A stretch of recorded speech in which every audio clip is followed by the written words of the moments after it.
ప్రకృతి వ్యవసాయం ద్వారానే ఆరోగ్యవంతమైన సమాజ నిర్మాణం సాధ్యమవుతుందని నిర్మల్ జిల్లా కలెక్టర్ అభిలాష్ అభినవ్ అన్నారు.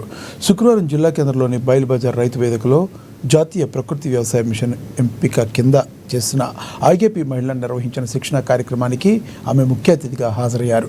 రసాయనాలతో కూడిన సాగు కంటే శాశ్వత ప్రాతిపదికన సేంద్రియ పద్ధతిలో పాటించడం వల్ల రైతులకు అధిక లాభాలు వస్తాయని ఆమె తెలిపారు. ఆర్గానిక్ పంటల సాగును ప్రోత్సహించేందుకు కేంద్ర రాష్ట్ర ప్రభుత్వాలు అన్ని విధాల అండగా నిలుస్తున్నాయని తెలిపారు.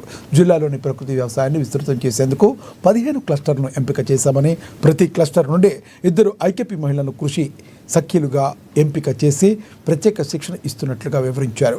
శిక్షణ పొందిన మహిళలు గ్రామాల్లోని రైతులకు సేంద్రియ సాగు విధానాలపై పూర్తి స్థాయిలో అవగాహన కల్పించాలని కలెక్టర్ సూచించారు. రైతులు ప్రకృతి వ్యవసాయంపై మళ్లించే వైపు వారిని ప్రోత్సహించాలని కోరారు. అలాగే జిల్లా కేంద్రంలో ప్రకృతి వ్యవసాయ ఉత్పత్తులను నేరుగా విక్రయించుకునేందుకు వీలుగా ఒక ప్రత్యేక షాప్ను ఏర్పాటు చేయాలని అధికారులను ఆదేశించారు. ఈ సందర్భంగా ఆర్గానిక్ వ్యవసాయ ఉత్పత్తులను సంస్థ ప్రతినిధులు కలెక్టర్కు అందించారు.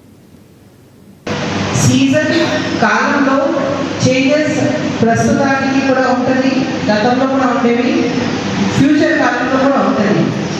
ఆ సీజన్ బట్టి మీరు ఫార్మింగ్ చేస్తేనే బై డిఫాల్ట్ మీ పంటగా మంచిగా ఉంటుంది, మీ పంట కూడా మంచిగా ఉంటుంది. అదేవిధంగా ఫార్మింగ్కి సైకిల్స్ ఉంటుంది.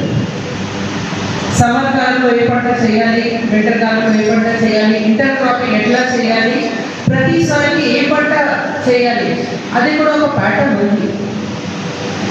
ఇది ఈ రోజుది సైంటిఫిక్గా కాదు, ఇది గత సంవత్సరం నుంచి, అంటే హ్యూమన్ సివిలైజేషన్ 1000 ఇయర్స్ పాత ఉంది. ఆ పాత సివిలైజేషన్లో మనం ఏం చెప్తున్నామంటే, మన అడవిలో ఉన్నవాళ్ళు, అడవి నుంచి మన రివర్ పక్కన పోయిన తర్వాత అగ్రికల్చర్ స్టార్ట్ చేశారు, కృషి స్టార్ట్ చేశారు. 4 ఫాదర్స్ నుంచి ఇది నాలెడ్జ్ మనకి పాస్ అయినవి ఉన్నాయి. కృషి ఎట్లా చేయాలి, ఎట్లా కాపాడాలి, అంటే మీకు ఏదైనా పెస్ట్ వస్తే మీరు ఎట్లా దీనికి న్యాచురల్ పెస్టిసైడ్స్ అంటాము, దానితో పాటు క్యాపిటలిజంతో పాటు అన్నీ చేంజ్ అయ్యింది. మన యాక్చువల్ నాలెడ్జ్ సమూహం ఇప్పుడు